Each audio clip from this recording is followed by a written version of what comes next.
Admiral Zexathara stared at the tactical display with mounting horror. 3 cycles of brutal warfare against the Vorthak Empire had reduced the Galactic Coalition's fleet strength by 60%.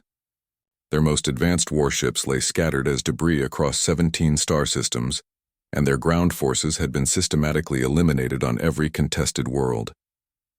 The Coalition Council had been debating humanity's involvement for months. These newcomers to the galactic stage had been observed for barely 2 decades, their primitive chemical rockets barely capable of reaching their own moon when first contact was made. Most species considered them too underdeveloped to contribute meaningfully to the war effort. "Sir," Communications Officer Veltar announced, his crystalline voice trembling with exhaustion, "the Vorthak Armada has broken through the Kepler defense grid. Estimated time to Coalition Command 14 hours. Zexathara's 4 eyes closed in resignation. 14 hours before the seat of galactic civilization fell to the most ruthless empire the galaxy had ever known. The Vorthak didn't just conquer worlds, they consumed them, stripping every resource and enslaving or eliminating entire populations." That's when the message came through. "Coalition Command, this is Admiral Sarah Chen of the Terran Defense Force. We've been monitoring your situation." "Permission to assist?" The bridge fell silent. Zexathara had met Chen during the diplomatic exchanges, a small, unremarkable human with kind eyes who spoke quietly, but commanded respect from her subordinates. Her species had contributed some interesting innovations to Coalition research, but their military capabilities were largely unknown. "Admiral Chen," Zexathara replied carefully, "we appreciate the gesture, but the Vorthak possess weapons technology centuries beyond your current capabilities. This would be suicide for your people." A sound came through the comm that took Zexathara a moment to recognize: human laughter. "Admiral, with respect, you've been fighting this war like diplomats. We've been watching your tactical reports for 3 cycles now. The Vorthak are predictable. They rely on overwhelming firepower and expect their enemies to engage them directly. They've never faced humans in combat. Your fleet consists of fewer than 200 ships," Zexathara protested. "The Vorthak Armada numbers over 3,000. "Numbers don't tell the whole story," Chen replied. "We're not asking for command authority. Just give us 5 hours and don't interfere. If we fail, you'll still have those 14 hours to evacuate what you can." Something in the human's voice made Zexathara hesitate. There was no bravado, no false heroics, just quiet confidence backed by cold calculation. "Very well, Admiral Chen. You have your 5 hours."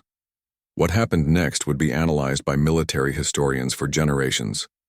The human fleet didn't charge directly at the Vorthak Armada as every coalition force had done.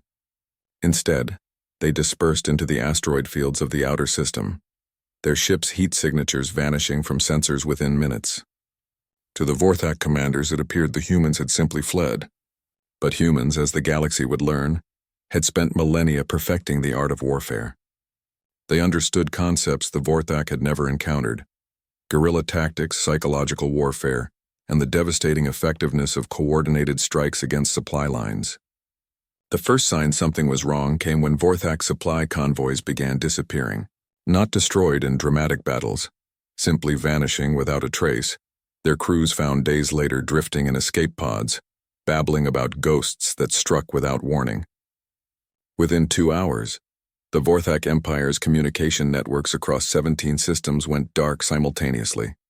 Human cyber warfare specialists, working with technologies the Coalition didn't even know existed, had infiltrated and paralyzed the enemy's ability to coordinate their massive fleets. By the 3rd hour, Admiral Korthak, Supreme Commander of the Vorthak Armada, was receiving scattered reports of his forces being systematically eliminated, not in glorious ship-to-ship combat, but through precise strikes on critical systems. Human ships would decloak just long enough to disable a vessel's engines and life support, then vanish again before return fire could be coordinated. "Find them!" Korthak roared at his subordinates. "Deploy hunter squadrons to every sector." But the humans had anticipated this. As Vorthak ships spread out to search, they became vulnerable to the very tactics that had made humanity the apex predator on their homeworld. Pack hunting, coordinated ambushes, patience. The 4th hour brought the psychological component. Vorthak crews, trained to expect straightforward battles of attrition, began reporting strange phenomena. Ships' computers displayed cryptic messages in perfect Vorthak script, You are already dead. Your empire ends today. Surrender or join your comrades in the void. Fear, an emotion the Vorthak had rarely experienced, began spreading through their ranks. In the command center, Zexathera watched in amazement as the tactical display showed the Vorthak Armada's formation dissolving into chaos. Ships fled in random directions, abandoned their posts, or simply powered down and transmitted surrender codes. How are they doing this? Veltar whispered. Zexathera didn't have an answer. The humans had turned warfare into an art form the galaxy had never witnessed. The fifth hour brought the crescendo. Admiral Chen's voice crackled over all frequencies, broadcasting to every ship in both fleets. Admiral Korthak, this is Admiral Chen.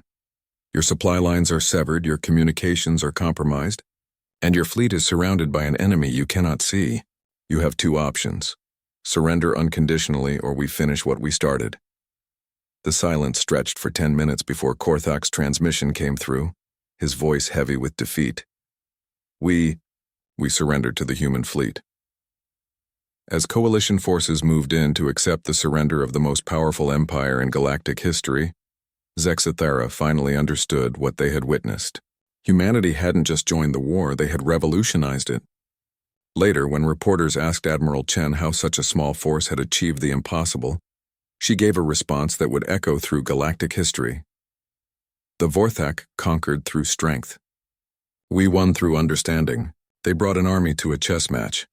The war was over. Humanity had introduced the galaxy to a new paradigm of warfare, one where intelligence, adaptability, and psychological insight trumped raw firepower. The age of human military doctrine had begun,